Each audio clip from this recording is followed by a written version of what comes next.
Arafat Rahman cocoa, মরহুম Arafat Rahman cocoa এমন এক পরিবেশে, এমন এক পরিস্থিতিতে তিনি পৃথিবী থেকে চলে গেলেন, এই এই যাওয়াটাও ফ্যাসিবাদের এক চূড়ান্ত বহিঃপ্রকাশের মুখেই তিনি আর নিজেকে ধাতস্থ করতে পারেননি, নিজেকে আর সামলাতে পারেননি।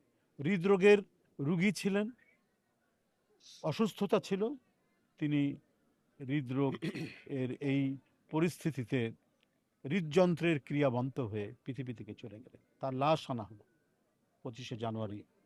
বন্দিনী মা বালি এবং বালির ট্রাক, কাঠের ট্রাক দিয়ে তাকে অবরুদ্ধ করে রাখা হয়েছে এবং সেখানে গোলমরিচের স্প্রে করা হয়েছে তার চোখে।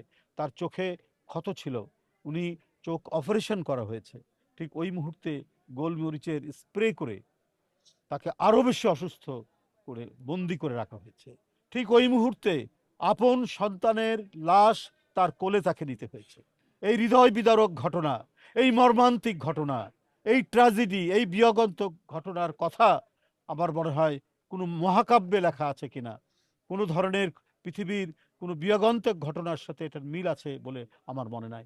সমস্ত বিয়োগান্তক ঘটনা, ট্র্যাজেডিকে অতিক্রম করে গেছে এই মর্মান্তিক ঘটনা। মায়ের কোলে সন্তানের লাশ, এটা যে কত বড় হৃদয় ভাঙা একটি ঘটনা সেটা বলা যাবে না।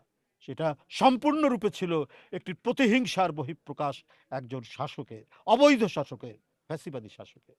সে একটি পরিবারকে নানাভাবে পর্যুদস্ত করার জন্য জনগণের মধ্যে তার যে উপস্থিতি এবং তার যে জনপ্রিয়তা, সেটিকে আপনার মুছে দেওয়ার জন্য এমন কোনো কৌশল নাই যেটা করেননি সাবেক পলাতক স্বৈরাচারিণী শেখ হাসিনা।